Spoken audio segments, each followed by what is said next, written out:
जनाब रसूलुल्लाह सल्लल्लाहु अलैहि वसल्लम की इरशाद मुबारक थे। हजरत अबू बरज़ा अस्लमी रज़ियल्लाहु अन्हु रिवायत की कि नबी अलैहि सलाम फरमाई, ला तज़ूलु क़दमा अब्दिन यौमल क़ियामत हत्ता युसअल अन अर्बईन। द क़यामत पर ورځ باندې با یو انسان د خپل زین دویم قدم موانخلی تر څو پورې چې د څلورو سوالاتو جوابات نه ورکړي. یعنی د قیامت په ورځ باندې به یو انسان چې د قبر نه پاسي د خپل زین به قدم ناخلی تر څو چې اول د دنه د څلورو سوالاتو تپوسونه نشي. اول نمبر به د دنه تپوس کیږي چې عن عمره فيما افنا. اے بنده عمر می دل درکړو، دا عمر دې پس کې خرچه کړل. د عمر په باره کې به د دنه اول تپوس کیږي، بیا به اله د دویم قدم اخلي. دویم تپوس به د دنه کیږي د قیامت په ورځ باندې عن ماله اين اكتسبه وفيما انفقه.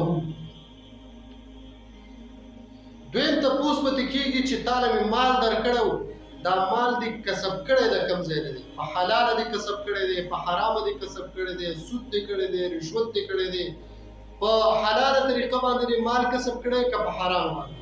یو تپوس دا. بیا دې دا مال خرچه کړی پس کې دی، په ښه ځایونو کې، په بد ځایونو کې، په حلال ځای کې، په حرام ځای کې، په دینی معاملاتو کې، دنیوي معاملاتو کې. نو دویم تپوس به کیږي د مال د کسب په باره کې او بیا د مال د خرج په باره کې. دریم تپوس به دنه کیږي وعن شبابه فيما ابلا. اے بندا ځواني می درکړې و، دا ځواني دی پس باندې زړه کړې ده. خپل د ځواني په باره کې به دنه تپوس کیږي. ځواني د الله یو لوی نعمت دی چې دغه عظیم نعمت دا پس کې جوړ کړی دی. آیا په ځوانۍ کې د الله عبادت او د الله احکامات ادا کړي دي او کنه د هغې نه غافل دي؟ نو د ځوانۍ تپوس به دنه کېږي، ځکه چې کم ځوان په ځوانۍ کې د الله عبادت کې خدای پاک وایي لوړ مقام به د قیامت په ورځ باندې ورکوم چې د عرش د سوري لاندې به دغه انسان ولاړ وي. شاب نشا فی عبادت الله، بل حدیث مبارکه کې راځي.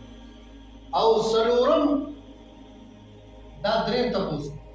څلورم تپوس به دنه کېږي عن علمه.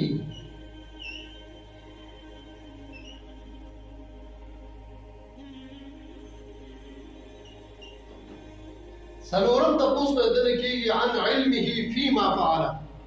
چې علم مې دل درکړو، دا علم تا څنګه استعمال کړی، دا علم تا علم نافع ګرځولی او که د دې علم په وجه باندې تا په مسلمانانو کې انتشار پیدا کړی دی، مسلمانانو کې د جګړه پیدا کړی دی، اتفاق دی نه دی پیدا کړی، د علم په باره کې به تپوس کېږي. ځکه نبی علیه الصلاة والسلام د هغه علم نه پناه غوښتلې ده په کوم علم کې چې نه پنئ بل ته رسول نه. اللهم انی اعوذ بک من علم لا ينفع. نو د علم په باره کې به د دنه تپوس کېږي. نو د قیامت په ورځ انسان به د خپل ځای نه دویم قدم نه اخلي تر څو پورې چې دنه د څلورو څیزونو په باره کې تپوس شوی. د عمر باره کې به تپوس کېږي چې عمر دې پس کې پناه کړی دی. د مال په باره کې به تپوس کېږي چې مال دې د کم ځای نه کسب کړی او په کم ځای کې دې خرچه کړی دی. د ځوانۍ په باره کې به تپوس کېږي چې ځواني مې درکړې وه پس کې دې زړه کړې ده. د علم په باره کې به تپوس کېږي چې علم مې درکړی و د هغې سره دې څه کار کړی دی، په دین کې دې استعمال کړی دی، د خلکو د اصلاح لپاره نفع دپاره دې استعمال کړی، که د مسلمانانو د انتشار او جګړې خلاف ورزۍ دپاره دې استعمال کړی.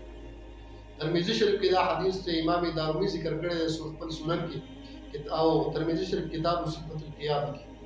الله جل جلاله دې موږ او تاسو ته د صحیح عمل او د صحیح وینا ورته